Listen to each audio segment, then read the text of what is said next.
recording. We just watched a viewing of Chris Morris's most divisive work. Jam.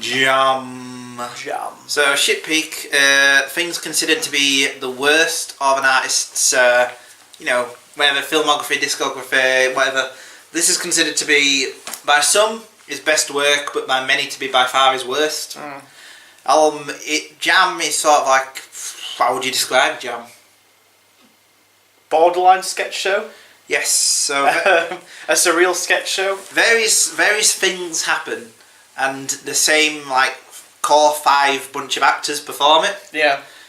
Jam started life as Blue Jam, a 1990s radio programme by Chris Morris, which was like a kind of collaboration. All the music is done by Warp Records, the ambient producers who were Aphex Twins on there. Oh. And Aphex Twins come in some of the later episodes. So for this, we watched episode 1. Because they're all pretty much very, very similar. They're all equally as disturbing and weird. Yes. Yeah. So it started off as Blue Jam, and then this was made in between Brass Eye and the Brass Eye Special, which you've seen. Yes. So he'd finished the first run of Brass Eye, getting ready for the Brass Eye Special. He made this in between. It was shown only once, I believe, on Channel 4 at midnight, and it's, I think, still the only show to ever not have adverts in between. Oh yeah. There's a schism between why that might be. Chris Morris claims that he asked Channel 4 to not disrupt the flow, but there's a rumour that it was because no advertiser wanted to be associated with a show so dark. I think that makes more sense. Yes. Yeah. Yeah, Channel 4 probably, if you went, would go, no, I want more money. Yeah. Yes. Did you notice that the sound was very weird? Oh yeah. That's because the sound is literally just Blue Jam. Yeah. It's not sound from the actors. It's right, yeah. He literally just put the Blue Jam soundtrack over actors performing the stuff. So this is pretty much just Blue Jam set to TV. Yeah. Yes. It's got a reputation, this, as being one of, or the most bizarre and disturbing thing ever broadcast on a major channel. Have you ever seen anything as weird or as disturbing as this on television? Probably not. I mean, it's especially if you consider the context of TV, in the late 90s, early 2000s, especially in the UK. This was kind of before, I guess, the Freeview explosion. Freeview is a thing over here. Yep. We get 40 channels.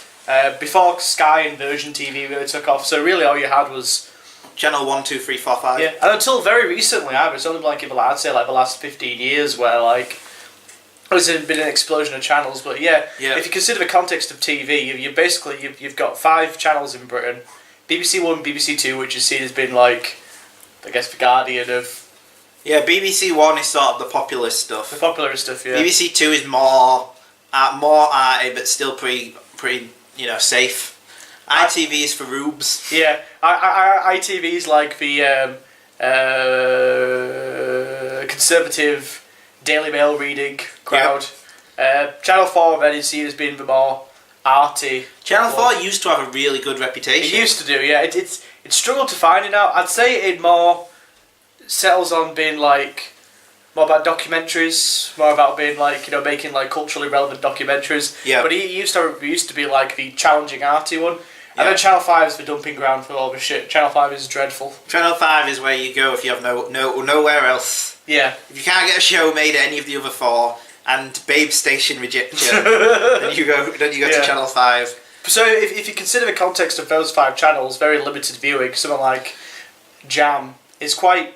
Well, I can't quite believe it aired, and... No, well, you went to me, did this air on television? Yeah, I was like, well, was this actually on? Yeah. So in that regard, I would say I kind of applaud Jam. Yeah. For even just getting made in the first place. Yeah. Because it is so weird and arty and different. I didn't really know at first it was trying to be funny. This is the big debate, because Chris Morris doesn't give many interviews, if any. No. So no one knows whether this is meant to be a horror show or sketch show or a comedy show. Some of it was quite funny. Some of it was horrifying. Yeah. The most horrifying bit is the monologue he gives. Oh yeah. About the guy who jumps from the first story building 40 times. Yeah. And it's just, it's horrifying as that. Yeah. I think that what might have been the idea for this was, if you take a standard sketch, is you create a character and you place him in a situation which appears normal and then gets more ridiculous. Yeah. So this is almost funny because it's characters who are put in horrible awkward situations who just don't react at all. Yeah. So it's almost like an inversion of standard sketch writing. But it's almost like anti-comedy. Yes. Yeah, it's almost daring you to laugh. Yeah. Yeah. Yes, like the content of this, you got the guy who jumps off the building 40 times. The weird thing where with a paedophilic doctor. Oh, that was... he's not a paedophile, he kills people by claiming they're in a coma. Oh. That was... Oh, there's no... It's. I suppose you could gather that he's possibly having sex with a patient. Yeah, I picked up on that. I felt Yeah. so. Like when he gets on top of a guy, he looks like he's like... That's horrifying, that, and then it ends on that little girl. Yeah, Oh, God. Yeah, there's no way you could have intended that to be funny. And then you've got like one where I think presumably like a mum and a dad want to replace. Well, if the dad keeps on getting raped by this guy. Well, what's happening in... This is the very first sketch. This is the first sketch. After the weird opening. The weird where it's like him going, jam. Everyone has him saying jam in a different way. Yeah. Yeah, so what's happening is the first sketch is about a mum and dad who are scared their child is gay, so get the neighbourhood paedophile to bum the dad repeatedly so that he won't go after the child.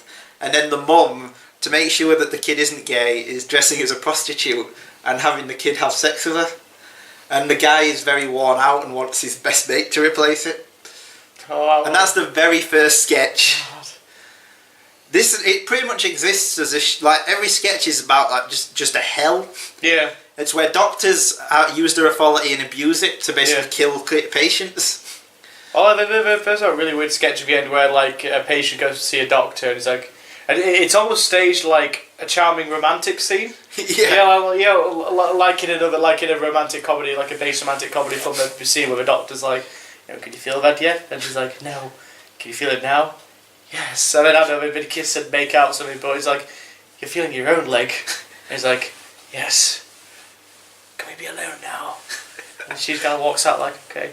It's so weird. It's so awkward and yes, like yes. I don't quite know how to describe it. Well, it is pretty much like just the most challenging thing that's probably ever aired on television. Yeah, probably. It's just so out there, and everything about it's pretty depressing, to be fair. Yeah. Everything about it's just about people in power abusing their privileges. Yeah. Or people getting in horrific sexual encounters. Yeah. There's a sketch which is almost unwatchable. That's about 7 minutes long in one of the episodes, where the sketch is that two people live next to each other, and it's a woman and a guy, and she thinks she has a lump on her breast, so she asks the guy to check. But every time she goes, can you check it? And he slaps her in the face, and then she slaps him in the face, and she goes, check it again, and he's confused, and she's like, if you keep going, I'm going to have to call the police and say you raped me. And she goes, check it again. It's really difficult to watch as that one.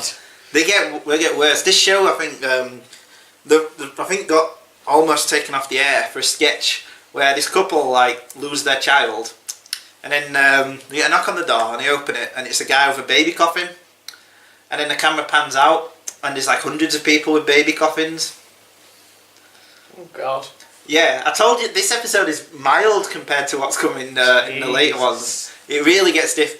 This show even got there were a countdown of 100 scariest moments of all time, and one of the sketches off of this ended up being number 30, I think. That's how do you think this was intended as a comedy or a horror film or like a horror show, or because obviously we can't know what Chris Morris was thinking with this because he never gives interviews and never explains himself. I think it's a horror show. I think it's a horror show, but I think it's almost like it's almost daring you to laugh. Yeah. Like I was saying that there's that sketch where it's the girlfriend's like, oh, you were with this girl, lie. And the girl's like, no, I don't care about it. Although you weren't living at the time. No, I raped her. Yeah. And then she's like, oh. Yeah. And I'm like, am I really laughing? Yeah. I was saying I imagine these sketches would be funny without all the crazy filters, or if it was staged. I think if it was staged in a different way, yeah, it could be quite funny. I could almost even imagine that scene where she goes in with the doctor and he's stroke and he's been in an episode of The Office, yeah, the US Office or something like that. Yeah. The sound is so slowed down; it's really eerie and creepy. The camera stock keeps on changing, and I think the juxtaposition of the audio which is clearly almost out of sync. It almost doesn't sound like it's coming from. Well, because it wasn't. Yeah. Yeah, obviously it wasn't. Yeah. Yeah. It's almost like a David Lynch comedy. Yeah. Like a David Lynch comedy show. Yeah. But I think what he's trying to get from you is almost like he's almost daring you to laugh at these disturbing and weird situations, and I suppose like even comedy in general. Yeah. You can laugh at like the most horrible thing at the darkest comedy, and just change the camera, change the style, change the film stock, change the music, and it's just horrifying. Horrifying, yeah. Yeah. I've never seen anything quite like it. No. Do you think they ever will make anything like this again? I doubt. Channel 4 won't. Channel 4 won't, no. Not now. Not now. They've got that Benefit Street money. Benefit Street, yeah. Yeah. Do you think, because this show would have been like pre-internet? Yeah. If this was released now, what do you think the reaction would be? Because this got like ignorant review, like people just ignored it, or they just hated it. I can imagine. Like Daily Mail wanted it yeah. taken off air. They hate everything Chris Morris does. Yeah, so. yeah. But yeah, what do you think the reaction would be like now if it was released in the internet age? Well, I think generally it'll be still very mixed, very divisive. But I think as a cult series, it'll catch on quicker than it might have done without. Yeah. It'd have like a hardcore, dedicated fan audience, but I still don't think there'd be a lot of crossover appeal. No. It'd be more like a kind of thing where like you show your friends on YouTube, like, oh, check out this scene from this really weird show. Yeah. I'm like, oh, that was weird.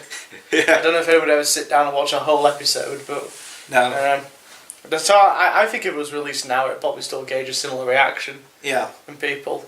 But obviously, it's more intensified now because, back then, because like I said, there wasn't only 5 channels. Yeah.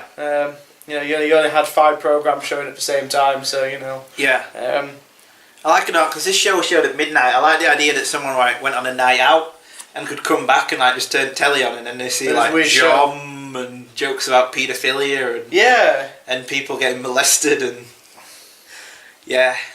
So I don't really know whether it's good or bad. I think it has a lot of worth to it. Oh yeah, it's got a lot of worth. Yeah. The ideas in it are really good. It's not a show I'm gonna watch an episode of Jam tonight. I'm gonna marathon Jam tonight. Yeah. Well, I'd find it too disturbing. I couldn't watch this for more than half an hour at a time. After one episode, I'd had enough. Yeah, it's exhausting, isn't it? It's so bizarre and moody, and the music is so unsettling, and everything about it's basically there just to unsettle. Yeah. Yes. The whole series, I think, it's more of the same. It never does anything. It gets more extreme, but it doesn't do anything that you haven't seen in the first episode. Yeah. That's probably the main problem with the show. That it's got like the idea is to unsettle so much that it sort of just wears on you a bit. As I say, like his early stuff like Brass Eye and The Day to Day and Four Lions is the newest thing he's done. Yeah. Are all like pretty mainstream. A lot of people aren't into art or into that kind of stuff. Especially Four Lions. Four Lions is his crossover hit, really. Honestly, so some of the people I've met who say they love Four Lions, I'm like, do they get that it's like a portrayal of terrorism? And I hope so. Yeah. I hope they're not laughing at it for the wrong reasons. But so some of the people that I know who like Four Lions are like, oh wow, I never would have expected you to like Four Lions. Just a thing. But like in terms of what I've seen of his, I imagine he's never gone as extreme. No, not really, no. Jam is by far the most extreme. Like, Four Lions seems like quite tame in comparison. It's incredibly tame. Yeah. No one gets molested in that. Which is ironic since it's a comedy about terrorism. Yes. Exactly. I would probably say, because I've seen everything he's done, even, there's a great one called Niles Barkley, which is really prescient. It's about this was made in like early 2000s. It's about a knobhead like hipster who runs an online pop culture like magazine called Trashbat.cock. And it's all about this horrible like hipster. I mean, it's not an online magazine. It's like he does like bum fights and random GIF kind of stuff. And all this was in like 2003 or something. And he runs like an online site that does like short clips, and he's like everyone loves him apart from this one guy who's like really cynical. And it's basically, you could watch that now and you'd think it was relevant to today. Oh, Because it's basically about a world where this annoying, horrible hipster manages to become like, everybody loves him apart from this one sensible guy. And he got famous for doing stupid shit. And like, it basically, YouTube wasn't big then, and like it presages all of that. And all of like hipster culture and everything. Like, it's a really, like, if you watched it now, you'd be stunned at how much of now it sort of predates. Yeah.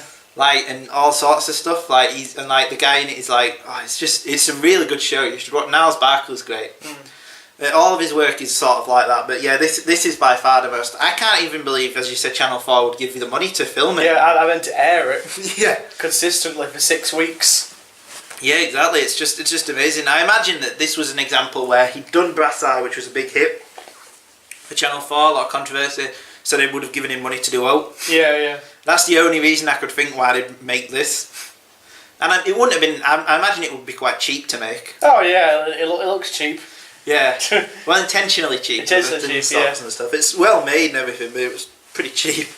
I imagine. I mean, well, because obviously all the audio was done. Yeah. There's a lot of stock footage and stuff. It's weird.